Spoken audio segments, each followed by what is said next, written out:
Jésus a dit, l'homme ne vivra pas seulement par la nourriture, hein, mais aussi par la parole de Dieu. Et c'est une des raisons qu'on est là ce soir, pour nourrir nos âmes avec la parole de Dieu. Donc si vous êtes d'accord avec moi, on va s'incliner devant le Seigneur, on va prier un instant. Seigneur Jésus, nous te bénissons, nous t'adorons, Père éternel. Merci pour la vie, Seigneur. Merci pour la paix que nous avons en toi. Merci pour la bonne santé, Seigneur. Merci même pour la semaine que tu nous as fait passer jusqu'à aujourd'hui. Seigneur, nous avons la confiance en toi et nous savons que toi qui as commencé avec nous, tu vas terminer, Seigneur, pour ta gloire. Nous te demandons, Seigneur, ce soir de venir parler à nos cœurs, Père éternel. De venir nous instruire, Seigneur. De venir nous bénir, Seigneur, par ta présence. Nous sommes à tes pieds, Père éternel, et nous voulons, Seigneur, quelque chose de toi. Remplis cette lit avec ta présence, Seigneur. Viens nous laver avec le sang de Jésus, Père éternel. Viens nous construire, Seigneur. Viens nous édifier, Père éternel. Béni soit ton nom pour ton Église, pour la famille que nous appartenons, Seigneur. Merci pour cette ville, Seigneur. Merci pour ce pays, Père éternel. Nous te donnons toute la gloire, Seigneur. Parce que nous savons que toute chose bien, que toute chose bonne, Seigneur, vient de toi. Et en toi, Seigneur, nous avons la guérison, la paix, Seigneur. Nous avons aussi la vie éternelle, Seigneur. Béni soit ton nom, au nom puissant de ton Fils Jésus-Christ que nous te prions. Amen. Donc, ce soir, on va continuer. Je préfère cela, oui, je préfère cela.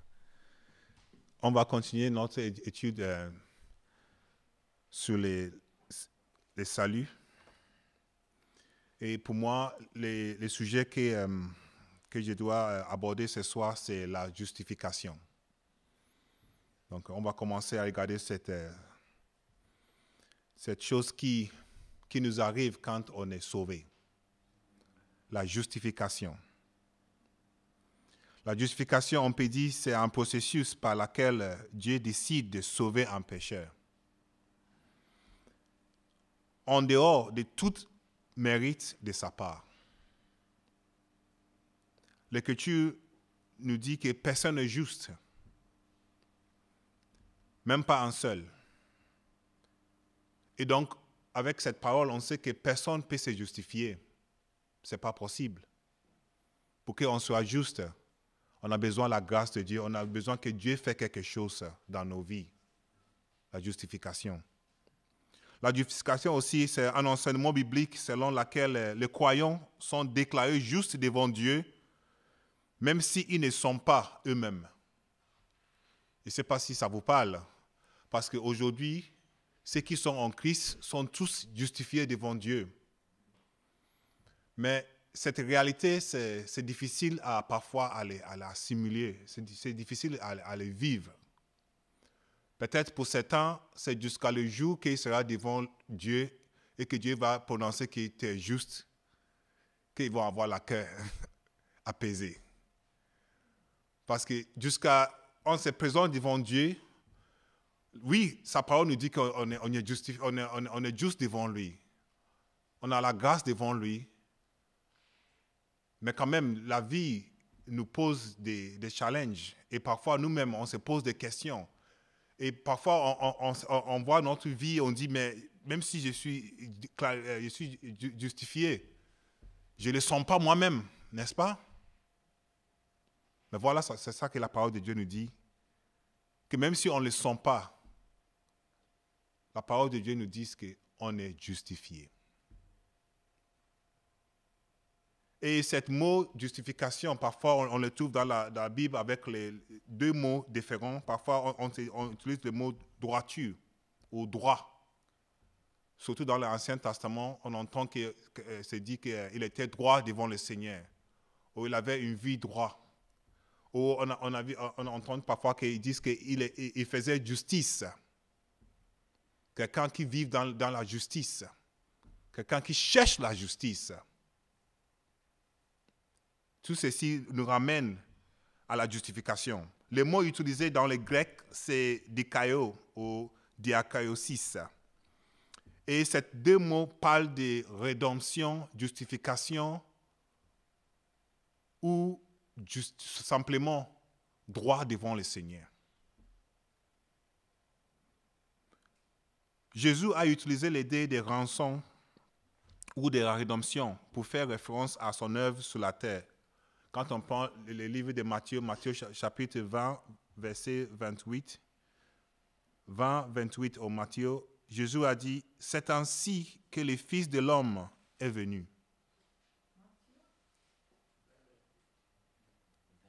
20-28.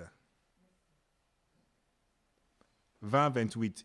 C'est ainsi que le Fils de l'homme est venu, non pour être servi, mais pour servir et donner sa vie comme la rançon de plusieurs. Ici, ça parle peut-être de notion d'un prix payé. Donc, on va y arriver. La justification, lorsque Dieu le Père a ressuscité Jésus-Christ entre les morts, cela a démontré qu'il avait accepté la souffrance et la mort de Christ comme paiement complet pour les péchés. Jésus est ressuscité pour montrer que le cœur de Dieu était apaisé contre les péchés. Et que la faveur du Père, et non plus sa colère contre les péchés, était dirigée vers Christ et par Christ vers ceux qui le croient. Donc on peut poser la question, celle-ci, comment elle est possible? Puisque Paul voit les chrétiens comme unis au Christ, comme Paul nous dit dans le livre des Romains.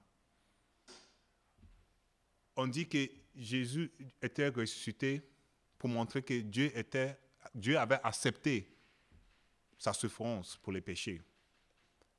Alors on peut se dire, oui, d'accord, mais c'est pour Jésus. Comment cela m'affecte?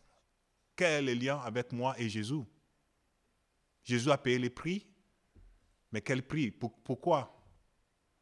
Alors, quand on prend la Bible complète, on voit que quand on devient chrétien, on est unis avec Christ. On est en Christ et Christ, il est en nous. Donc, sa faveur, sa personne nous couvre. Et voilà un peu l'explication du mot justification. On est juste devant le Seigneur parce que la grâce de Jésus nous couvre devant Dieu. Donc un jour, quand on se présentera devant Dieu et que Dieu va nous regarder toutes nos vies, ce qu'il va voir, c'est la présence de Jésus devant nous. C'est la rédemption, le sang de Jésus sur nous. Et voilà que Dieu va dire, tu es justifié. Amen. Voilà la justification. Quand on prend dans le livre de Romains, Romains chapitre 6, verset 6, Romains 6, verset 6, Paul le dit encore ainsi, sachant que notre vieil homme a été crucifié avec lui. Notre vieil homme était crucifié avec lui, afin que le corps du péché fût détruit, pour que nous ne soyons plus esclaves du péché. Romains 6, verset 6. Le vieil homme est crucifié avec Jésus. Voilà un peu la connexion que nous avons avec Jésus. Encore dans le livre d'Éphésiens, chapitre 2, verset 6. Éphésiens 2, verset 6, il dit, il nous a ressuscités ensemble et nous a fait asseoir ensemble dans le lieu céleste en Jésus-Christ. Éphésiens chapitre 2, verset 6. Donc, ce que Jésus a fait sur la croix, on n'était pas là, nous tous. Mais il a fait, comme on dit, pour le monde entier. Le jour même, les gens les regardaient sur la croix, ils n'ont pas compris. Mais la révélation est venue plus tard pour qu'aujourd'hui nous pouvons comprendre. Et nous pouvons même saisir cette grâce, cette œuvre que Jésus a faite sur la croix. Encore dans le livre de Colossiens, quand on prend les versets 12 du chapitre 2, Colossiens 2, 12, il dit « Ayant été ensevelis avec lui par le baptême, vous êtes aussi ressuscités. » Vous êtes aussi ressuscités en lui et avec lui. Par la foi dans la puissance de Dieu qu'il a ressuscité des morts. Je vous ai présenté tous ces versets pour faire les liens entre nous et Jésus. On est tous d'accord que Jésus était sur la croix. Mais c'est un peu difficile de nous connecter avec Jésus. Et Dieu a fait inspirer pour que ses serviteurs nous écrivent cette bonne nouvelle pour nous montrer comment Jésus, ce qu'il a fait, ce n'était pas seulement pour lui-même. Mais il a fait pour nous tous. Donc on dit, quand Dieu a accepté Jésus-Christ et il a donné la résurrection, cette résurrection est pour résultat l'acception aussi de tous ceux qui croient et tous ceux qui sont unis avec Christ. Voilà la justification. La mort et la résurrection de Christ justifiaient les croyants devant Dieu. Sa justice devient la leur et sa mort devient une offrande à Dieu à leur place pour payer pour tous leurs péchés. Cette justification s'est faite par la foi seule et non par de bonnes actions. Et il en don de Dieu lui-même, par Jésus-Christ. Il y a une chose aussi qui est très importante que nous devons savoir, nous devons saisir, que cette justification s'est donnée par la grâce. Quand on prend le mot justification, on n'a rien à jouer dedans. Cet mot, peu importe la façon que tu le tournes, l'homme reste passif dedans. Si on a une action à faire, nos actions, c'est des péchés. Voilà ce qui nous a amené sur la justification. Jésus même a dit, c'est celui qui est malade qui a besoin de médecin, n'est-ce pas? Si on se dit qu'on n'est pas des péchés, mais on n'a pas besoin de justification devant Dieu. On est pieux devant Dieu. Mais si on se dit, oui, je suis péché, j'ai besoin que quelqu'un me justifie devant le Seigneur. Amen. Dans la Bible, il y a ce texte qui est tellement important sur cette mot justification. Et il y a plusieurs textes, mais je pense qu'un des textes qui est tellement important, se trouve dans le livre de Romains. En fait, si vous voulez, dans le livre de Romains, on peut trouver presque toute la doctrine, toutes les théologies en Romains.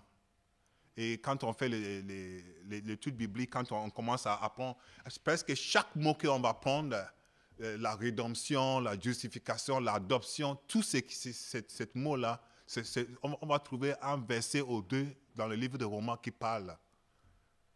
Pourquoi? Parce qu'en fait, le livre de Romains, c'est écrit par Paul aux Juifs, aux personnes qui étaient déjà des croyants, et des croyants qui savaient bien la parole de Dieu. Donc, Paul a utilisé ce livre pour montrer aux croyants qui étaient les croyants. C'était les Juifs qui connaissaient la parole de Dieu. Il voulait les montrer comment Jésus est le Christ. Et pour montrer aux Juifs que Jésus est le Christ, tu ne peux pas venir avec la prédication de Fred. Ça ne marchera pas. Il faut venir avec quelqu'un qui est comme eux. C'est quelqu'un qui comprend un peu plus à leur niveau. Voilà le livre de Romains. Ce n'est pas un livre pour des jeunes chrétiens. C'est un livre pour des chrétiens maturés.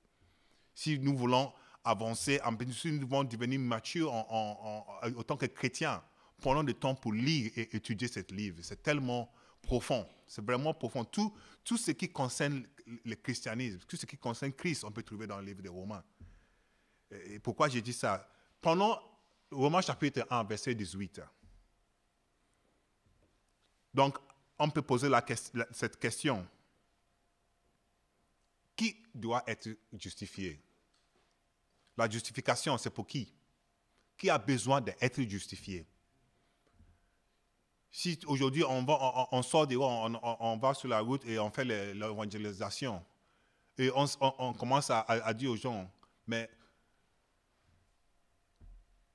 détourne-toi du péché et cherchez le Seigneur. Et souvent, on entend cette réaction, les gens qui disent, mais moi je ne suis pas un homme mauvais. J'ai rien fait du mal, moi. J'ai pas tué quelqu'un. Je donne aux pauvres. Je ne suis pas méchant, je suis gentil. Pourquoi j'ai besoin de justification? Donc, Paul va nous expliquer un peu cela. Et ça commence avec cette passage, comme j'ai dit, dans le livre de Romains. La première chose, c'est que cette mot, la colère de Dieu. La colère de Dieu.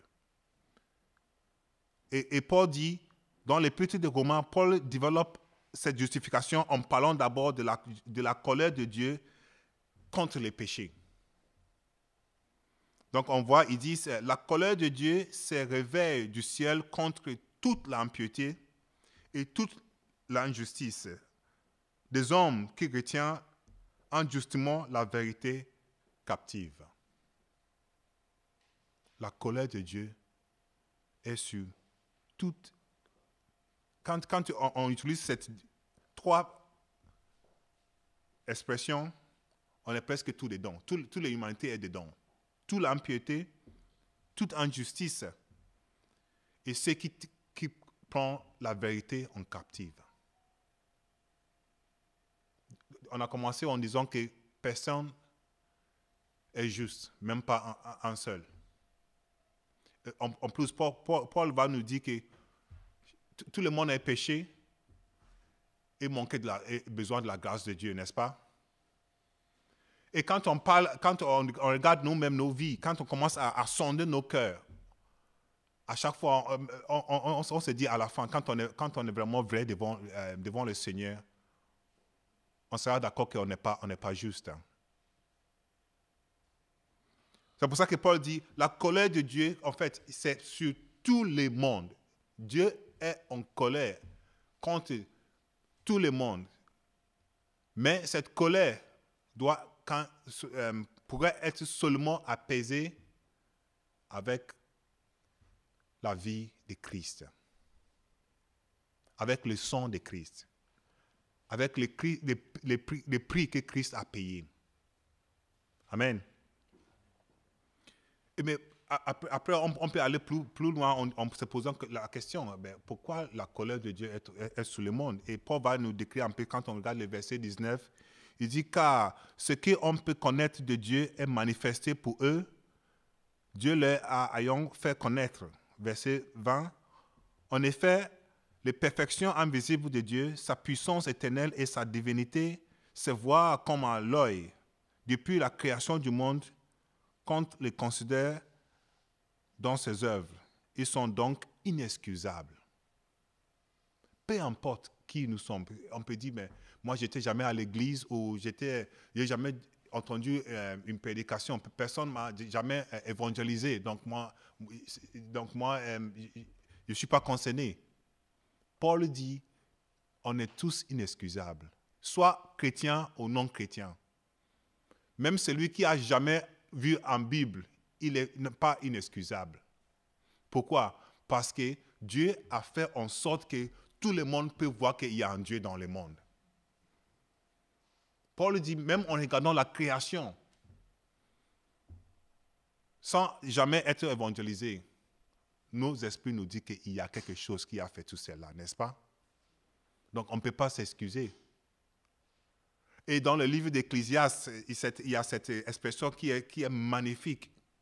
Quand cette verset qui dit Dieu fait toutes choses bien en son temps, n'est-ce pas? Et dans la fin de cette verset, ils disent qu'il a mis dans leur cœur.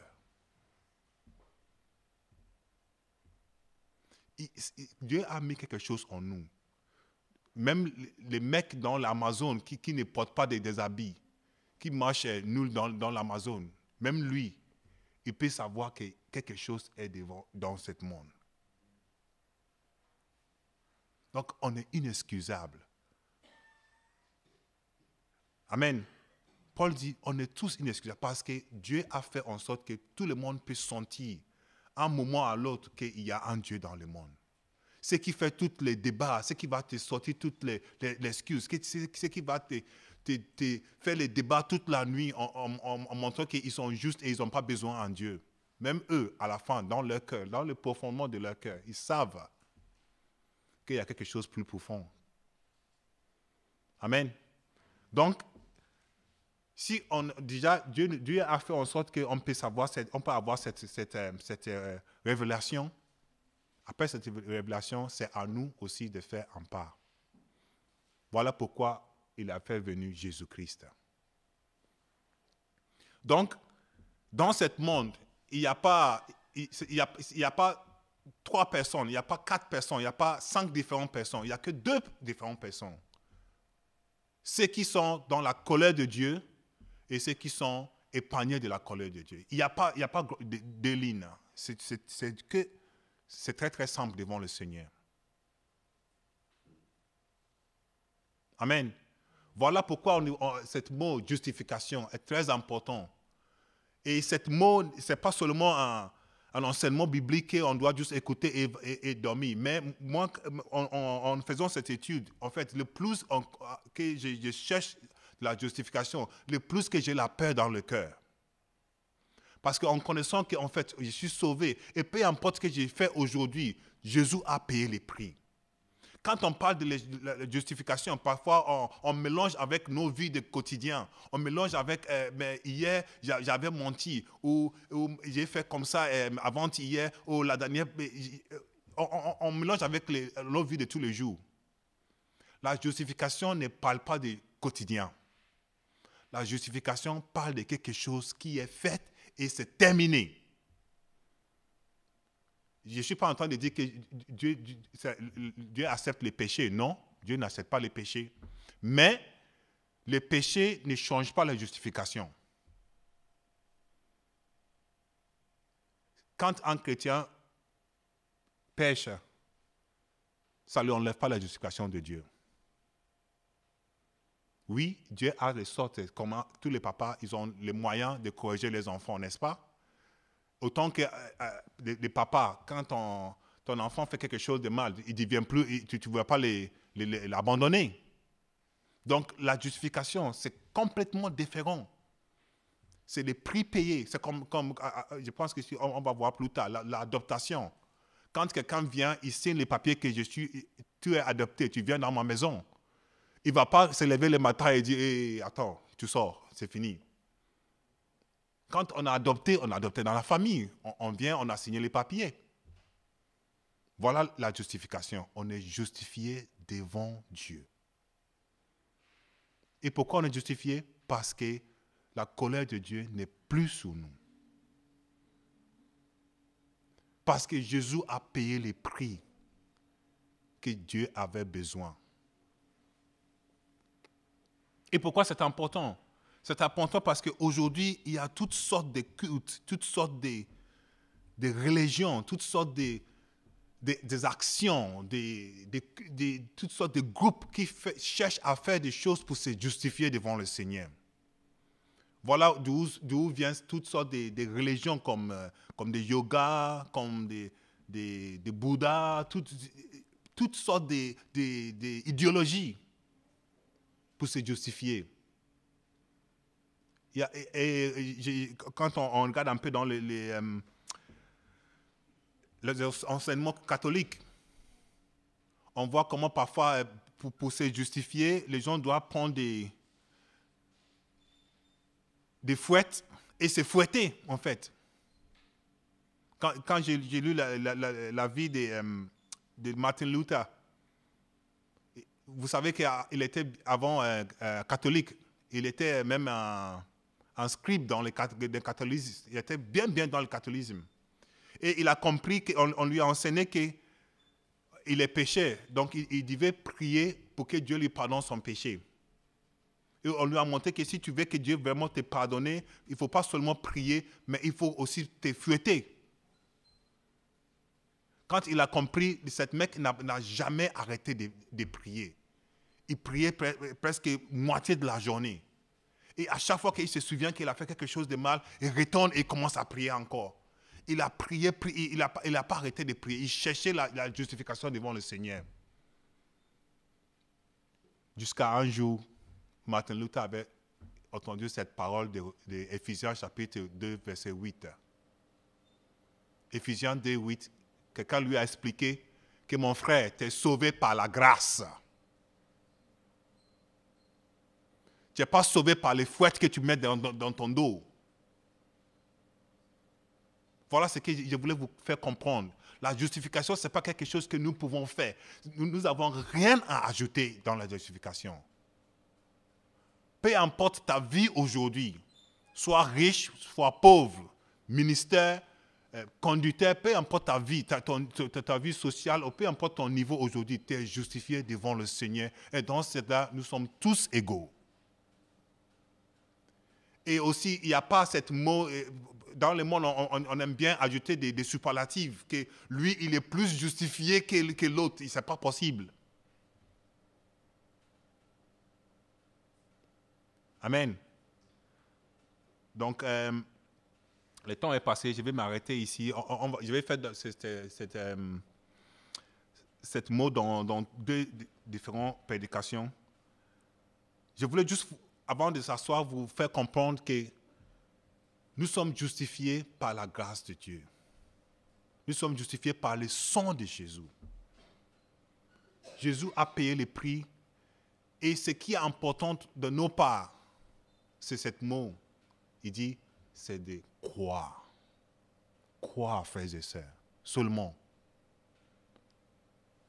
Avant que Jésus a ressuscité Lazare, qu'est-ce qu'il a dit? Si tu crois, tu verras la gloire de Dieu.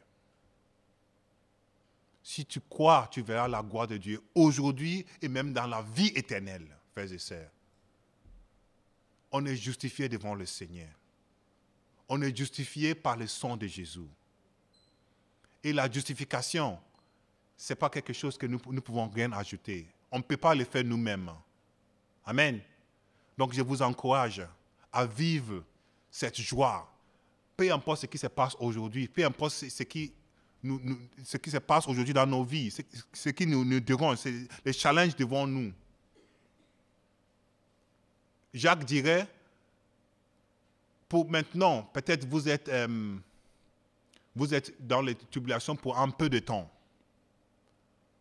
Mais la glorification, la gloire qui vous attend devant le Seigneur, c'est plus grand que ce qui se passe aujourd'hui, frères et sœurs. Que votre cœur soit encouragé. Dieu nous appelle ses enfants. Amen. Seigneur, nous te bénissons, nous t'adorons, Père éternel. Merci, Seigneur, pour ton enseignement. Merci pour ta parole qui nous encourage, Seigneur. Parce que, Seigneur, dans cette monde, nous avons la tribulation. Nous avons plein de choses, Seigneur, qui viennent sur nos cœurs, qui nous cherchent, Seigneur, qui nous abaissent, Seigneur. Nous savons que l'ennemi vient voler nos joies, Seigneur. Mais en toi, Seigneur, tu nous donnes la joie que le monde, Seigneur, ne peut pas nous donner. Merci pour le sang de Jésus qui nous justifie devant toi. Aide-nous, Seigneur, à vivre, Seigneur, selon ta parole. Aide-nous, Seigneur, à vivre comme tes enfants bien-aimés, tes instruments, Seigneur, là où tu nous as placés, Seigneur. Aide-nous à ramener toujours la joie, Seigneur. Aide-nous, Seigneur, à faire confiance en toi, que tu as le pouvoir, Seigneur. Tu as la puissance de changer toutes choses, Père éternel. Et que ton nom soit béni. Au nom de Jésus, nous te prions. Amen.